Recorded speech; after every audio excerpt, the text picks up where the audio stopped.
ஐயா சிவாயனம் ஐயா சொல்லுங்க. காலை வணக்கம். ஐயா, காலை வணக்கம். சொல்லுங்க. நயினார் நாகேந்திரன் போட்டியின்றி தேர்ந்தெடுக்கப்பட்டிருக்காரா? ஏன் எப்படி? நீங்க தான் சொல்லணும் ஏன் எப்படின்னு. நான் விவரம் தான் உங்ககிட்ட நான் கேட்கிறேன், நீங்க தான் விளக்கணும்.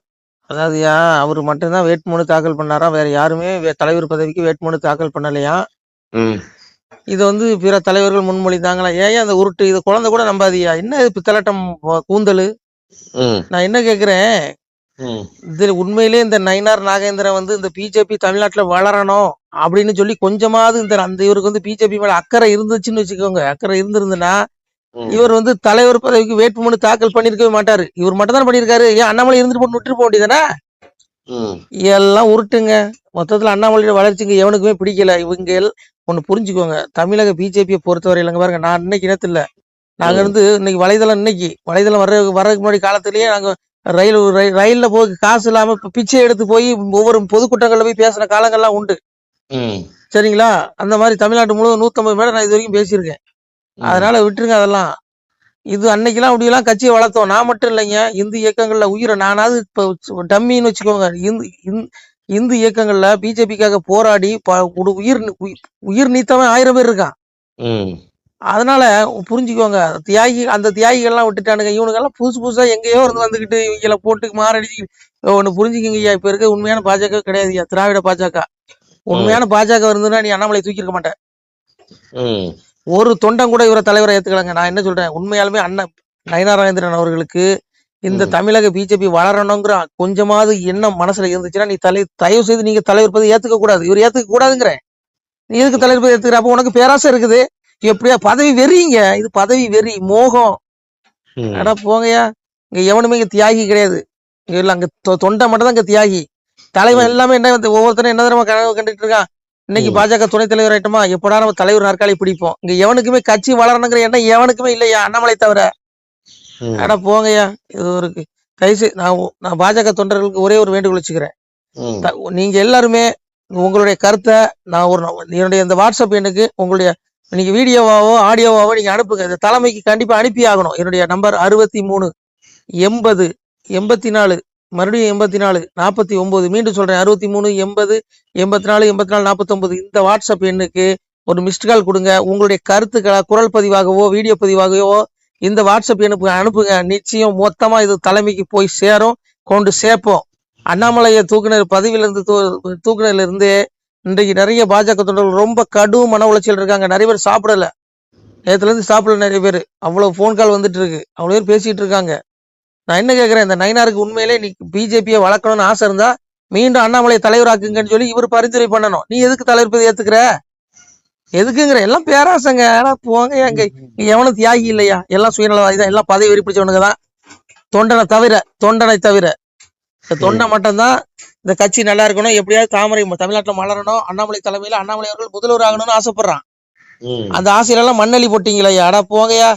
காலையில ஒரு பெரிய மனுஷன் போன் பண்ணி அழுகிறாரியா போன்ல. அந்த பதிவு, அந்த குரல் பதிவு உங்களுக்கு அனுப்பட்டா என் வாட்ஸ்அப் அங்க அனுப்புறேன். அதனால தயவுசெய்து ரொம்ப இது துரோகங்க. நீ ஒண்ணு போனது இது அரசு நம்பி புருஷனை கைவிட்ட கதை. இது பொன்முடி சொன்ன கதை மாதிரி ஒரு கதை இருக்கு. நான் சொல்லட்டா? சொன்னா அப்புறம் என்ன செருப்பால் அடிப்பீங்க. ஒரு பத்தினி போய் அந்த சொன்ன கதைக்கு என்ன விட தெரியாம இல்லைங்க. இது உண்மையான இது. அவர் சொல்றது இந்து மதத்தை இழித்து பழுத்து பேசுறதுக்காக அவர் பண்ண வேலை. அதுக்கு அவர் தண்டனை அனுபவிப்பாரு. ஒண்ணு புரிஞ்சுடுங்க, நம்முடைய சனாதன தர்மத்து நூல்களை பழிச்சானவங்க, நம்ம சனாதன தர்மத்தை பழிக்கிறவன் எல்லாமே நரகத்துல போய் விழுவான். உடல் தான் அழியுது, ஆத்மா அழியாது. சாமி சொல்றாரு, பாவி அவன் செத்து பஸ்பமாய் போனாலும் ஆவியை கண்டு ஆக்கிரல் செய்தவன். மகாவிஷ்ணு சொல்றான், இந்த சனாதன தர்மத்தை எவெல்லாம் பழிக்கிறானோ எம்பெருமான் சொல்றான் பாருங்க, மனுமொழி இதுவாம் என்று மதத்துடன் பேசுவோர்க்கு இனிதல்ல வீழ்ந்தான் என்று இயம்பிய பயனர் தன்னை குனிதவள் துர்க்கை சென்று கொண்டவள் நரகம் புத்தி கணிதுடன் துர்க்கை வாரி கடல் தீர்த்தமாடுவளைங்கிற எம்பெருமான். எவன் சனாதன தர்மத்தை இழித்து பழித்து நகைத்து இந்து மதத்தை கொச்சைப்படுத்தி பேசுறானா, இவன் எல்லாமே இவன் செத்ததுக்கு அப்புறம் இவனை எவன் பிடிக்க மாட்டான். இவன் ஆத்மா, இவனுக்கு நாள் கொடுக்கப்பட்டிருக்கு, பூமியில 24 கொடுத்துருக்கான். அது நாள் முடிஞ்ச கூட எம வர மாட்டான். துர்க்கை கொண்டு போய் மீளா நரகத்துல போடுவாளாம். மீளா நரகம் ஆத்மாவுக்கு. உடல் தான் அழியுது, ஆத்மா அழியாது. உலகமே அழிஞ்சாலும் ஆத்மா அழியாது. அது ஆத்மாவுக்கு ஆக்கினை உண்டு. புரியுதா உங்களுக்கு? அதனால பொன்முடி இல்ல, எந்த தீக்காக்காரன் எவனுமே தப்ப முடியாதுங்க. எம்பெருமா அதான் சொன்னான். அதாவது நம்முடைய திருவாசகத்தை நீ காதுருகி கேளு. நீ காதுல கேட்டாலே உன் பாவம் தெளிஞ்சு உனக்கு முக்தி கிடைக்குங்கிறாரு சாமி. சொல்றாரு, தினமொரு நேரமேந்தன் திருமொழி அதனை கேட்டால் பனி வெள்ளம் போலே பாவம் பறந்திடும் நிசமே சொன்னோம். கனிமொழி சோதிவாக்கும் கையெழுத்தாதி நோக்கும் துணிவுடன் கேட்டோர் உற்றோர் தொலைத்தனர் பிறவிதானே. உனக்கு பிறவி, இந்த பிறவிங்கிற பெருங்கடல் துன்பம் உனக்கு நீக்கப்படும், உனக்கு பிறவியே கிடைக்காதுங்கிறாரு, முக்திங்கிறாரு சாமி, மோட்சம். சிவபெருமான எம்பெருமானை திருவாசகத்தை அகில வாசகத்தை நீ காதுல கேட்டாலே உனக்கு வந்து புண்ணியங்கிறாரு, உனக்கு மோட்ச வீடு திறந்துரும். அதனால இந்து புராணங்களை எவெல்லாம் பழிக்கிறானவங்களை எல்லாம் சும்மா இவனு ஓட்டுக்காக, அரசியல் பிழைப்புக்காக, வேற எவனுகளையாவது திருப்தி படுத்துறதுக்காக எவெல்லாம் பேசுவான். நீ பேசு, உனக்கு எல்லா பயிலுக்கும் இருக்கா. அப்ப நாங்க எங்களால ஒண்ணும் பண்ண முடியாது. ஏன்னா எங்களால எங்கிட்ட எந்த அதிகாரமும் இல்லை. ஆனா எம்பெருமான் பண்ணுவான், எங்க அப்பா விட மாட்டான் சாமி. அதான் சொன்னாரு. அதாவது சொல்றாரு, இந்த மொழியை தூசணிந்த இடுபெருமிடும் பாடதனை, அதாவது பகவத்கீதையாகட்டும், அகில வாசகமாகட்டும், திருவாசகமாகட்டும், சாமி சொல்றாரு, இந்த மொழியை தூசணிந்த இடும்பற்படும் பாடதனை கேளு. கந்த உலகு களிப்பிடித்து கண்ணுருகி கால் உழன்று குந்த குடலும் பிறம்பூர கொப்புள் சிலந்தி உண்டாகி எந்த இடமும் அலைந்தழிவார் என்னாலே இது தப்பாதேங்கிற சொறி பிடித்த நாயாணி பிறந்து 100 பிறவி எடுப்ப திரியணும் ரோடா. இது பாவ கர்மா.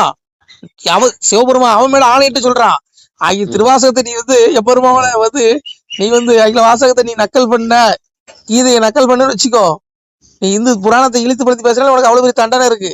புரியுதா உங்களுக்கு? இங்க ஒரு பேரும் தப்ப முடியாதுங்க. அதனால இன்னைக்கு இந்த தலைவர் பதவியா போட்டதுக்கு ஒரு ஒரு ஊமை சொல்லலாம். ஒரு சொல்லுவாங்க, அதான் திருப்பதி மிதியா பாதம் சிவனடி கேளா சென்னி இறப்பவருக்கு ஈயா கைகள் இனிய சொல் கேளாத காது பூ உலகில் இருப்பதை காட்டிலும் இல்லாதிருப்பது இனிதுங்க. அதாவது திருப்பதி மிதியா பாதம்னா வாழ்க்கையில ஒரு முறையா திருப்பதி போய் தரிசனம் பண்ணணுமா, மனுஷனா பிறந்ததுக்கு பாக்கியங்கிறான். சிவனடி கேளா சென்னி, சிவனுடைய திருப்புகள் திருவாசகத்தை நீ கேட்கணுங்கிறான். காதுல கேட்காத அந்த காது இருந்து பலன் இல்லைங்க, வேணுங்க. அதை இறப்பவருக்கு ஈயாத கைகள். 1 ரூபா பிச்சை கையை நீட்டு பிச்சை கேட்கறான்னு வச்சுக்கோங்க, 1 ரூபானாலும் கொடு, உனக்கு இல்லையா விட்டுரு, 1 ரூபானாலும் கொடுக்க சொல்றான் சாமி. இறப்பவருக்கு ஈயா கைகள் இருந்து பலன் இல்லைங்கிறான்.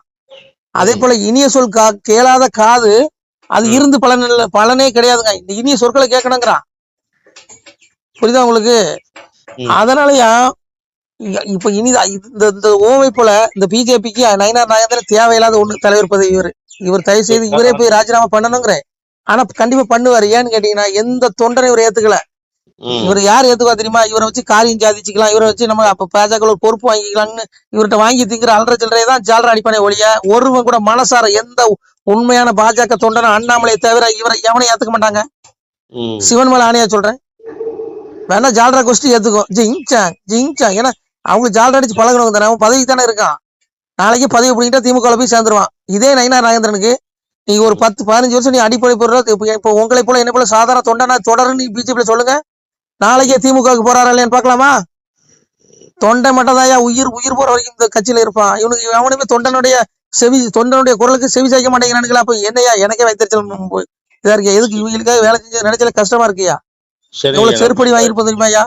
ஒரு கூட்டத்துல ஒரு 9 வருஷத்துக்கு முன்னாடி பந்தநல்லூர் பசுபதீஸ்வரர் கோயில் பிரச்சனையில இதே பாஜக அங்க உள்ள தஞ்சாவூர் மாவட்ட தலைவர் ஒரு ஆர்ப்பாட்டத்துக்கு ஏற்பாடு பண்றாரு, ஒரு பொதுக்கூட்டம், தெருமுனை கூட்டத்துக்கு. அங்க போய் நான் பேச போறேன். அப்போ பேசும்போதே அடி, எங்க விடுதலை சிறுத்தைக்காரங்க உள்ள அடிச்சாங்க. அன்னைக்கு இருந்த ஸ்ட்ரென்த் 10 பேர் தான். பிஜேபியில 11 பேர் இருக்கான். ஆளே கிடையாதா? ஒரு மாவட்டத்துக்கு 10 பேர் கூட இல்ல. இன்னைக்கு ஒரு மாவட்டத்துக்கு 5000 பேர் இருக்கானா? யாரு? அண்ணாமலை வந்ததுனால. இன்னும் பாருங்க, இன்னும் அந்த 10 பேருக்கு கொண்டு போயிருவான் பாருங்க. தயவு செய்து அண்ணாமலை கொண்டு வரணும்னு வச்சுக்கோங்க, இந்த கட்சி நோட்டாக்கில போயிடக்கூடாதுங்கிறது என்னுடைய வருத்தமா இருக்கு. அதனால நீங்க தயவு செய்து புரிஞ்சுக்கோங்க. நீங்க ஒவ்வொரு தொண்டர்களும் இந்த வாட்ஸ்அப் உங்களுடைய கருத்துக்களை தெரிவிங்க.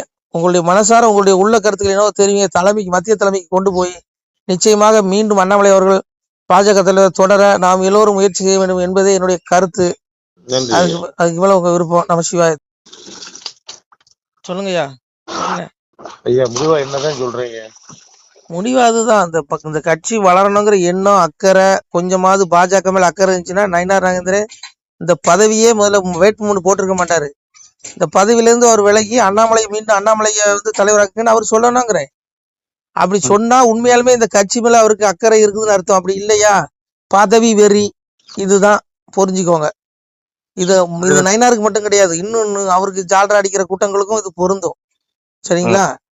அதனால இது எப்படி சொல்றது, என்னை பொறுத்தவரையில இது அங்க உத்தரப்பிரதேசல ஒரு கூட்டம் யோகிய முதல்வர் பதவியில இருந்து காலி பண்ணணும், அங்க ஒரு கூட்டம் வேலை செய்யுது. அதாவது பதவி வெறி பிடிச்ச கூட்டம். அதாவது நாடு நல்லா இருக்கணும், அந்த கட்சி வளரணுங்கிற அது என்ன இல்லாத கூட்டம் இந்த வேலை செய்யும். புரியுதா?